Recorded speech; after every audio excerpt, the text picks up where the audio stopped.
Hello बच्चों, चलिए प्रश्न पढ़ते हैं। प्रश्न दिया है किसी खाद्य श्रृंखला में सर्वाधिक संख्या किसकी होती है। विकल्प ए है अपघटक, विकल्प बी है उत्पादक, विकल्प सी है प्राथमिक उपभोक्ता तथा विकल्प डी है तृतीयक उपभोक्ता। तो इस प्रश्न में हमसे खाद्य श्रृंखला के विषय में पूछा गया है, अर्थात इस प्रश्न की जो मुख्य अवधारणा है, मुख्य अवधारणा जो इस प्रश्न की है वह खाद्य श्रृंखला के विषय में है।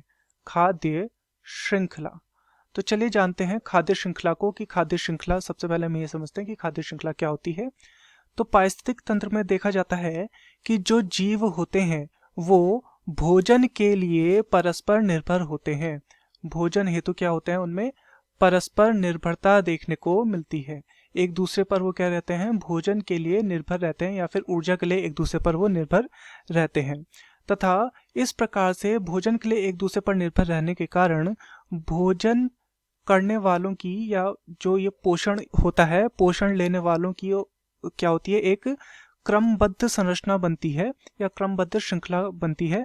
तो हम उसे क्या बोल सकते हैं, भोजन की एक यहाँ पर क्रमबद्ध श्रृंखला का यहाँ पर निर्माण होता है। क्रमबद्ध श्रृंखला का निर्माण होता है, इसी श्रृंखला को कहा जाता है खाद्य श्रृंखला। तथा जो जीवों का इस श्रृंखला में जो क्रम होता है उसे कहा जाता है उनका पोषण स्तर। उनका पोषण स्तर या पोषक स्तर उन्हें कहा जाता है।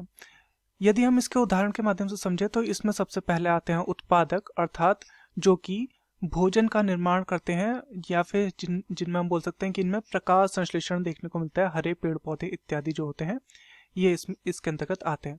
उत्पादकों का भक्षण करने वाले कहलाते हैं प्राथमिक उपभोक्ता। प्राथमिक उपभोक्ता, प्राथमिक उपभोक्ता ये कहलाते हैं जो कि उत्पादकों का भक्षण करते हैं। तो ये कैसे होंगे, ये मुख्यतः शाकाहारी देखने को मिलते हैं, शाकाहारी ये होते हैं।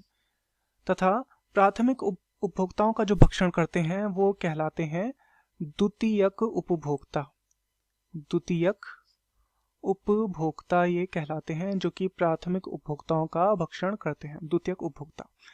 ये द्वितीयक उपभोक्ता क्या होते हैं, ये मुख्यतः मांसाहारी देखने को मिलेंगे, क्योंकि ये शाकाहारियों का भक्षण कर रहे हैं। तो ये कैसे होंगे, ये मांसाहारी होंगे मुख्यतः। तथा जब इस पूरी खाद्य श्रृंखला में क्या होता है, इन सभी की मृत्यु जब होती है, चाहे किसी की भी मृत्यु हो, तो यहाँ पर क्या होता है, अपघटकों का यहाँ पर फिर महत्वपूर्ण योगदान आता है। अपघटकों का, अपघटक क्या करते हैं, ये जो कार्बनिक पदार्थ, जो मृत कार्बनिक पदार्थ होते हैं उन्हें सरल कार्बनिक यौगिकों में परिवर्तित करते हैं। सरल कार्बनिक यौगिकों में ये क्या करते हैं, बदलते हैं या परिवर्तित करते हैं।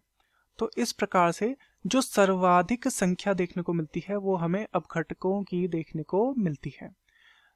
तो यहाँ पर हम देखते हैं विकल्प ए है अपघटक, बिल्कुल अपघटक की जो संख्या है वो सर्वाधिक होती है। विकल्प बी उत्पादक, उत्पादकों की संख्या यहाँ पर दिए गए विकल्पों में सबसे ज्यादा नहीं है, तो ये गलत हो जाएगा। विकल्प सी है प्राथमिक उपभोक्ता, इसकी भी संख्या यहाँ पर उत्पादक से तो कम ही होगी, तो ये क्या हो जाएगा, ये भी गलत हो जाएगा। विकल्प डी है तृतीयक उपभोक्ता, तो इसकी संख्या तो प्राथमिक उपभोक्ता से भी कम होगी, इसकी संख्या तो बहुत ज्यादा कम होगी, तो ये क्या हो जाएगा, ये भी गलत हो जाएगा। तो दिए गए प्रश्न का सही उत्तर होगा विकल्प ए अपघटक। मैं आशा करता हूँ आपकी यह समझ में आया होगा। धन्यवाद।